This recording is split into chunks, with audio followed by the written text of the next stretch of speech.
തന്നെ ഇസ്രായേൽ വിമാനം പാകിസ്ഥാനിൽ എത്തിയിരിക്കുന്നു. എന്തൊക്കെയാണ് ഇനി നടക്കാൻ പോകുന്നത്?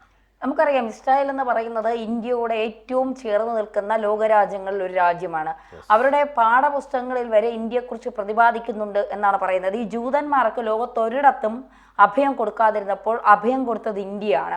ഇന്ത്യയിൽ വന്ന് സ്വതന്ത്രരായി ജീവിച്ചതിന് ശേഷമാണ് അവർ ഇസ്രായേലിലേക്ക് മടങ്ങിയത്. ഇപ്പോഴും ഇന്ത്യയോട് അവർക്ക് വല്ലാത്തൊരു അടുപ്പവും സ്നേഹവും ഭയങ്കരമായി കൂടുതലാണ്. അതുകൊണ്ട് ഈ ഇന്ത്യയും പാകിസ്ഥാനും തമ്മിലുള്ള പ്രശ്നം ഉടലെടുത്തപ്പോൾ തന്നെ ഇസ്രായേൽ പ്രധാനമന്ത്രി ബെഞ്ചമിൻ നെതന്യാഹു പറഞ്ഞത്, പാകിസ്ഥാൻ യുദ്ധം ചെയ്യുന്നത് എൻ്റെ സഹോദരനോടാണ്, എൻ്റെ സഹോദര രാജ്യത്തോടാണ് നിങ്ങൾ യുദ്ധം ചെയ്യുന്നത്, അത് എന്നോട് യുദ്ധം ചെയ്യുന്നത് പോലെയാണ്, നിങ്ങളോട് യുദ്ധം ചെയ്യാൻ ആ സമയത്ത് ഞാനും ഉണ്ടാകും എന്നാണ് ഇസ്രായേൽ പ്രധാനമന്ത്രി ബെഞ്ചമിൻ നെതന്യാഹു പറഞ്ഞത്. അത്രത്തോളം അടുപ്പമാണ് ഇസ്രായേലും പാകിസ്ഥാനും തമ്മിൽ എന്നുള്ളതാണ്. അപ്പോൾ എന്ത് സഹായത്തിനും ഞങ്ങൾ ഇന്ത്യക്കൊപ്പം നിൽക്കും എന്നാണ് ഇസ്രായേൽ ഇപ്പോൾ അറിയിച്ചിരിക്കുന്നത്. നേരത്തെയും ഇസ്രായേൽ അങ്ങനെ തന്നെയാണ്.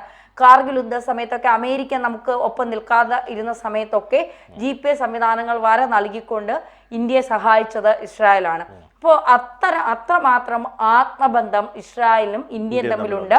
ഇസ്രായേലിന് ഇന്ത്യ എന്ന് പറഞ്ഞാൽ വല്ലാത്തൊരു ആത്മബന്ധവും ഇഷ്ടവും കൂടുതലാണ് ഇസ്രായേലിന് ഇന്ത്യ എന്ന് പറഞ്ഞാൽ. ഇപ്പോൾ ഇനി ഇന്ത്യക്ക് മേൽ പാകിസ്ഥാൻ പ്രകോപനപരമായ നടപടികൾ തുടർന്നാൽ ഒരു ഇസ്രായേൽ വിമാനം പാകിസ്ഥാനിലേക്ക് വരും, പാകിസ്ഥാനിലെ ആണവ കേന്ദ്രങ്ങൾ തകർക്കുന്നത് ഞങ്ങളായിരിക്കും എന്നാണ് ഇസ്രായേൽ ഇപ്പോൾ പറയുന്നത്. ഇസ്രായേൽ മാത്രമല്ല, ഈ റഷ്യ പറയുന്നുണ്ട് ഞങ്ങൾ ഇന്ത്യക്കൊപ്പമാണ് എന്ന്. ഡച്ച് MP പറയുന്നുണ്ട് കശ്മീർ ഇന്ത്യയുടേതാണ്, അത് മര്യാദയ്ക്ക് ഇന്ത്യക്ക് കൊടുത്തുകൊണ്ട് ഇന്ത്യയോട് മാപ്പ് പറഞ്ഞ് ഭീകരവാദം നിങ്ങൾ അവസാനിപ്പിക്കുമെന്നാണ് ഡച്ച് MP വരെ പാകിസ്ഥാനോട് പറയുന്നത്.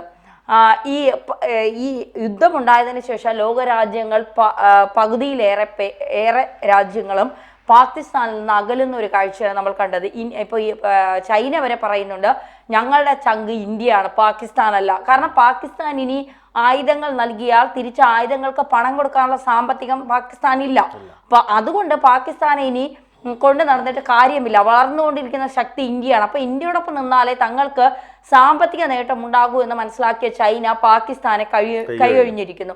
ഇനി ഇന്ത്യയുമായാണ് നമുക്ക് ബന്ധം എന്നാണ് പാകിസ്ഥാൻ പറയുന്നത്. മാത്രമല്ല ഇസ്രായേലും റഷ്യയും ഇറാനും ബാക്കി ഡച്ചും ഒക്കെ ഇന്ത്യക്കൊപ്പം നിൽക്കുമ്പോൾ അമേരിക്ക പറയുന്നത് ഞങ്ങൾ പറഞ്ഞിട്ടാണ് ഇന്ത്യ വെടിനിർത്തൽ നടത്തിയത് എന്ന് പറയുമ്പോൾ മോദി പറയുകയാണ് ഒരു മൂന്നാം ശക്തി ഞങ്ങളോട് പറഞ്ഞാൽ ഞങ്ങളത് കേൾക്കുകയുമില്ല, പക്ഷെ ഞങ്ങളോട് പറഞ്ഞിട്ടില്ല, ഞങ്ങളത് ചെയ്യത്തുമില്ല എന്ന്.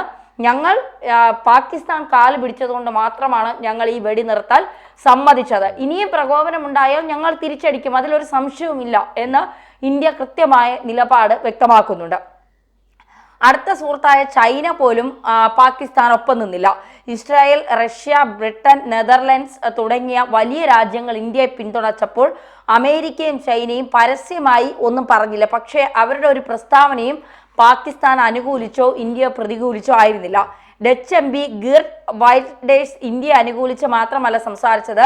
സോഷ്യൽ മീഡിയ പ്ലാറ്റ്ഫോമായ Xലെ ഒരു പോസ്റ്റിൽ അദ്ദേഹം എഴുതി, ഞാൻ ഇന്ത്യയെ സ്നേഹിക്കുന്നു, 100% കശ്മീർ ഇന്ത്യയുടേതാണ്. ഇതോടൊപ്പം അദ്ദേഹം പഹൽഗാം ഭീകരാക്രമണത്തിന് പിന്നിൽ പാകിസ്ഥാൻ എന്ന ഹാഷ്ടാഗും എഴുതിയിട്ടുണ്ട്. ഇന്ത്യക്ക് എപ്പോഴും ഒരു യഥാർത്ഥ സുഹൃത്തായ റഷ്യ കൂടെ നിന്നിട്ടുണ്ട് എന്നതിന് ചരിത്രം സാക്ഷിയാണ്. ഇത്തവണയും അവർ തങ്ങളുടെ സൗഹൃദം തെളിയിച്ചു. പാകിസ്ഥാനിലെ തീവ്രവാദ ഒളിത്താവളങ്ങൾ നശിപ്പിക്കാൻ ആരംഭിച്ച ഓപ്പറേഷൻ സിന്ദൂറിനെയും റഷ്യ പിന്തുണച്ചു. ഓപ്പറേഷൻ സിന്ദൂറിന് ഒരു ദിവസം മുൻപ് മെയ് 5 പ്രധാനമന്ത്രി നരേന്ദ്രമോദി റഷ്യൻ പ്രസിഡന്റ് വ്ളാഡിമിർ പുടിനുമായി ഒരു സംഭാഷണം നടത്തി. പഹൽഗാം ഭീകരാക്രമണത്തിൽ പുടിൻ അഗാധമായ ദുഃഖം പ്രകടിപ്പിക്കുകയും ഭീകരർക്കെതിരായ പോരാട്ടത്തിൽ ഇന്ത്യക്ക് പൂർണ്ണ പിന്തുണ വാഗ്ദാനം ചെയ്യുകയും ചെയ്തിരുന്നു.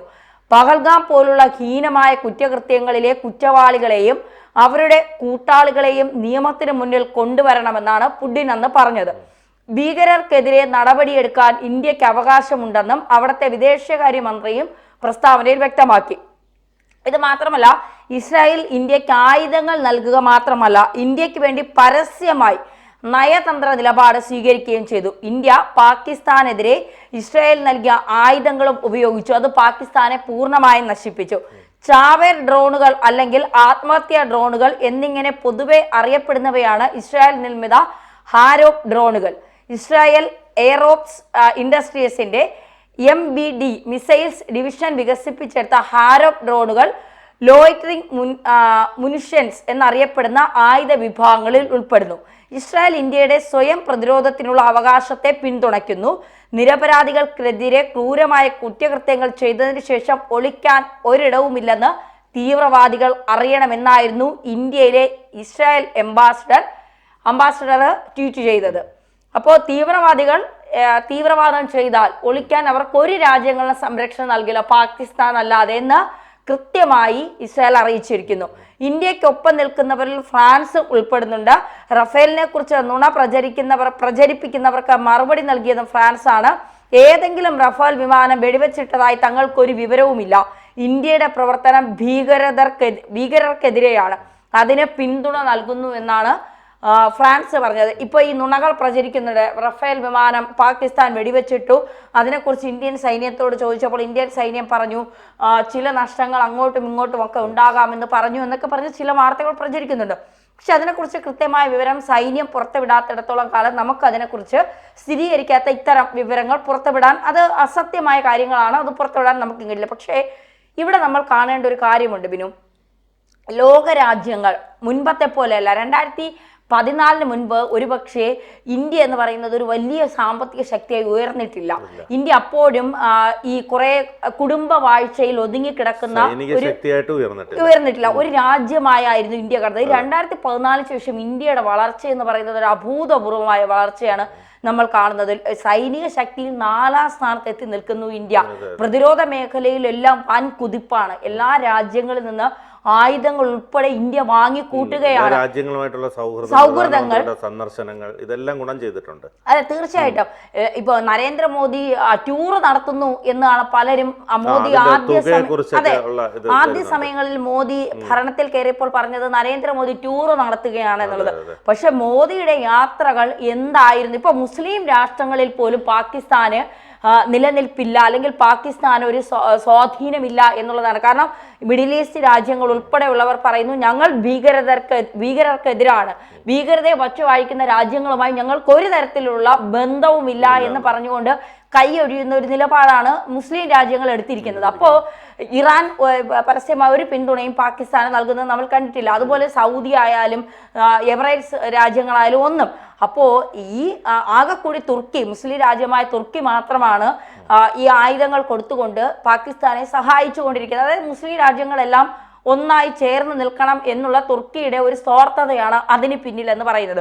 ഇവിടെ ഇസ്രായേൽ വിമാനങ്ങൾ പാകിസ്ഥാനിലേക്ക് പറക്കുമ്പോൾ ഇന്ത്യയെ ലക്ഷ്യമിട്ട് പാകിസ്ഥാൻ വെച്ചിരിക്കുന്ന ആണവായുധ കേന്ദ്രങ്ങൾ ഇന്ത്യ തന്നെ ചോദിക്കാതെ ചെന്ന് അടിച്ച് പാകിസ്ഥാന് പണി കൊടുത്തിട്ടുണ്ട്. അപ്പോൾ തീർച്ചയായിട്ടും ഇസ്രായേൽ ഇന്ത്യയെ സഹായിക്കാനായി രംഗത്തിറങ്ങുമ്പോൾ, ലോകരാജ്യങ്ങൾ ഇന്ത്യയോടൊപ്പം നിൽക്കുമ്പോൾ, പാകിസ്ഥാൻ ഒറ്റപ്പെടുമ്പോൾ, പാകിസ്ഥാൻ കഞ്ഞി കുടിക്കാൻ വകയില്ലാതെ അലഞ്ഞു തിരിയുമ്പോൾ പാകിസ്ഥാനായി തന്നെ ഈ ഭീകരവാദികളെ കൊന്നൊടുക്കുമെന്നുള്ള കാര്യത്തിൽ സംശയം വേണം.